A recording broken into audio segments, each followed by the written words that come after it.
আসসালামু আলাইকুম। আমি এখন আলোচনা করব যে টপিকসটা নিয়ে, সেটা হচ্ছে বর্ণালী মাত্রিক অনুমাপন। বর্ণালী মাত্রিক অনুমাপন।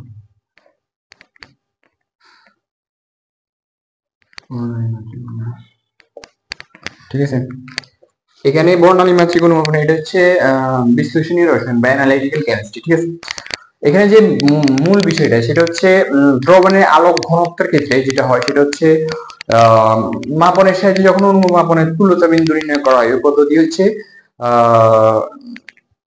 বর্ণালী মাত্রিক অনুমাপন। ঠিক আছে, তো আমরা এখানে প্রথমে সংজ্ঞা লিখবো। ঠিক আছে, প্রথমে সংজ্ঞার ক্ষেত্রে আমরা লিখবো দ্রবণের আলোক ঘনত্ব মাপনের সাহায্যে। দ্রবণের আলোক ঘনত্ব মাপনের সাহায্যে সংজ্ঞা লিখবো প্রথমে। দ্রবণের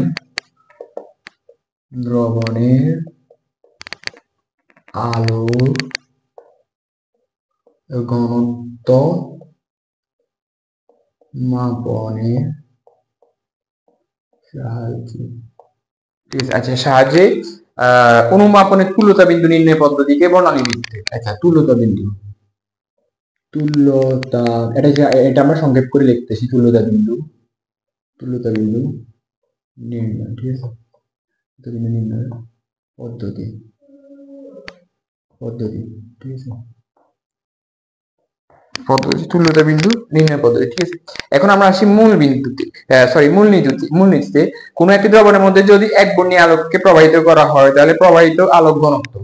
আচ্ছা, মূলনীতি হচ্ছে এক বর্ণী আলোক। এক বর্ণী আলো যদি প্রবাহিত, আচ্ছা এখানে শর্ত হচ্ছে এক বর্ণী আলো প্রবাহিত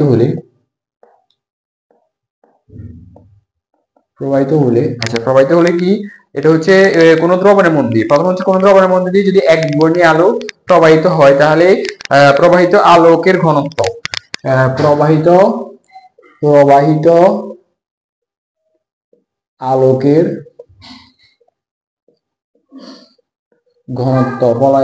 আলোকের ঘনত্ব সমান সমান হচ্ছে log I naught by I।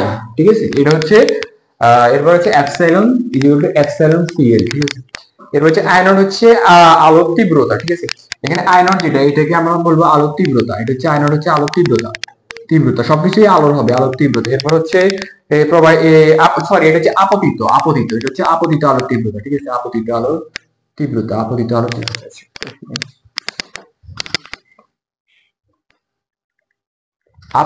তীব্রতা। ঠিক আছে, এরপর হচ্ছে যেটা, সেটা হচ্ছে আইটি হচ্ছে প্রবাহিত আলো। প্রবাহিত আলোর তীব্রতা। উভয়টা আলোর তীব্রতা, প্রবাহিত আলোর তীব্রতা, এগুলো প্রত্যেকটাই আলোর তীব্রতা। ঠিক আছে, যেহেতু আলোর তীব্রতা সম্পর্কে বা আলো প্রবাহিত আলো সম্পর্কে এই সূত্রটা। ঠিক আছে, এরপরে আইটি হচ্ছে প্রবাহিত আলোর তীব্রতা, এপসাইলন হচ্ছে মোলার শোষণ ধ্রুবক। এপসাইলন হচ্ছে মোলার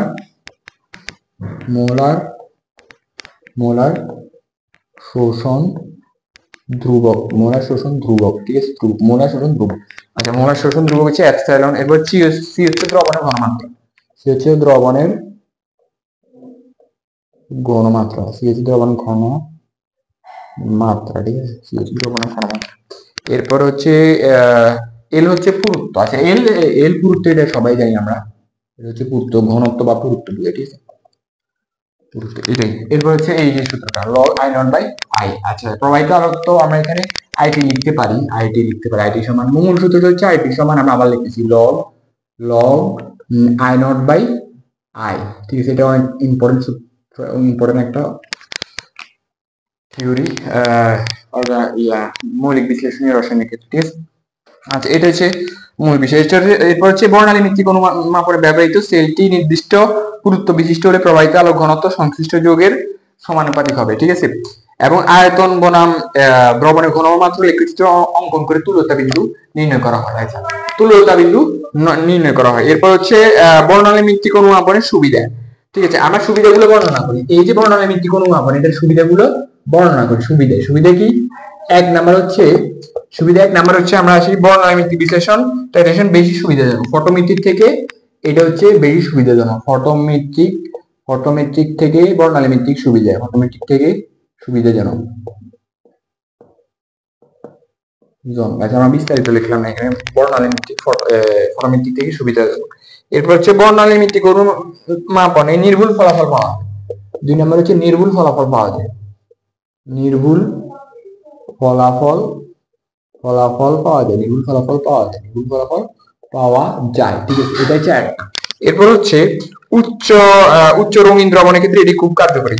যেহেতু বর্ণভিত্তিক তাহলে এখানে বর্ণের একটা বিষয় আছে, ঠিক আছে, বর্ণভিত্তিক বর্ণের একটা বিষয় আছে, তাহলে উচ্চ রঙিনের ক্ষেত্রে উচ্চ রঙিনের ক্ষেত্রে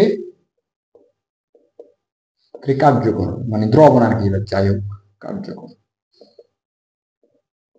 ঠিক আছে, উচ্চ রঙিনের ক্ষেত্রে কার্যকর। অদক্ষেপণের ক্ষেত্রে এটি ব্যবহার হয়।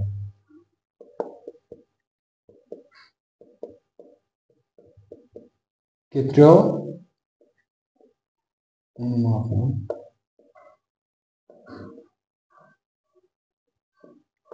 ব্যবহার হয়। আচ্ছা অদক্ষেপণও ব্যবহার হয়, কথা হচ্ছে এটা। এরপর হচ্ছে তুলতা বিন্দু অসম্পূর্ণ বিক্রিয়ার ক্ষেত্রে এই ধরনের অনুমাপন ব্যবহার করা হয়। সাম্য ধ্রুবক উচ্চ নয়। আচ্ছা লাস্ট এখানে আরেকটা সহজ বিষয় আছে, সেটা হচ্ছে সাম্য ধ্রুবক উচ্চ নয়, ঠিক আছে। আচ্ছা উচ্চ নয়, ঠিক আছে। আচ্ছা আমরা এখানে একটা জিনিস ক্লিয়ার করে বলতে পারি, সেটা হচ্ছে আমরা এখন আলোচনা করতেছি বর্ণানুমাত্রিক অনুমাপন, ঠিক আছে। এই যে বর্ণানুমাত্রিক অনুমাপন, এটা হচ্ছে মৌলিক বিশ্লেষণী রসায়নের গুরুত্বপূর্ণ একটা টপিক, যেখানে আমরা সংজ্ঞা মধ্যে বলছি দ্রবণে আলো যে ঘনত্ব পরিমাপের সাহায্যে তুলিত নির্ণয়, এই যে বিন্দু দ্রবণের, এখানে দ্রবণের তুলিত বিন্দু নির্ণয় করা পদ্ধতি এটা একটা, ঠিক আছে। মানে এটাকে আরেকটু বিস্তারিত লেখা যায়, সুতরাং আমরা সংজ্ঞা মতো সাজিয়ে লিখবো, মূল বিষয়টা লিখছি, ঠিক আছে।